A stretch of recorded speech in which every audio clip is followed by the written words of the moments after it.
The Museum of Oil of La Puebla de Cazalla is placed in Hacienda La Fuenlonguilla, which was built in 1858.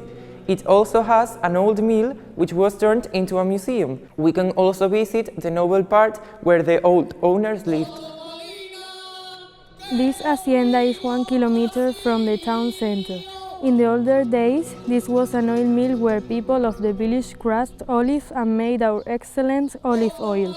It is an elegant Andalusian building with a huge courtyard in the center. Every year, one of the most important flamenco festivals in the country takes place here. La Puebla de Cazalla counts with a lot of famous characters who have made our town a recognized place for its talent. La Puebla is a cradle of artists. José María Moreno Galván was born in 1923 and died in Madrid in 1981. He was a highbrow journalist and arts critic. He came into contact with people like Alberti or Salvador Allende. Francisco Moreno Galván, José María's brother, was born in 1925 and died in 1999. He was a painter, poet, and politician. He mixed painting and flamenco lyrics, like he did with José Menézez's songs. José Menézez was one of the best flamenco singers. He was born in 1942 and died in 2016. His lyrics were full of social content. Sometimes their lyrics were against Franco dictatorship. Antonio Fuentes Zurita was a bullfighter. He was born in 1869 and died in 1938. The bullfighter Guerrita once said, "After me, no one. After nobody, Fuentes." Dolores Jiménez Alcántara, artistically known as La Niña de la Puebla, was one of the biggest flamenco singers. She was born in 1908 and died in Málaga in 1999. La Niña de la Puebla will be always remembered for a version of Los Campanilleros.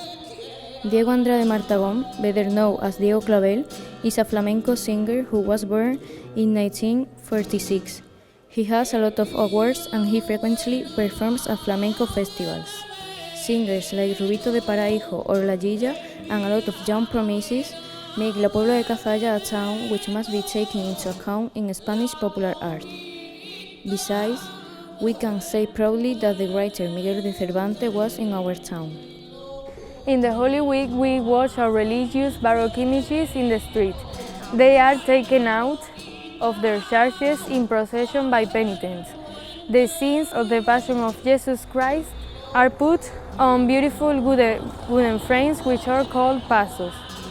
This way of celebrating the Holy Week is spread all over Spain, but in Andalusia people live it with very deep feelings that enjoy and suffer the beautiful mixture of religious belief, art, and tradition at the same time.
Bye.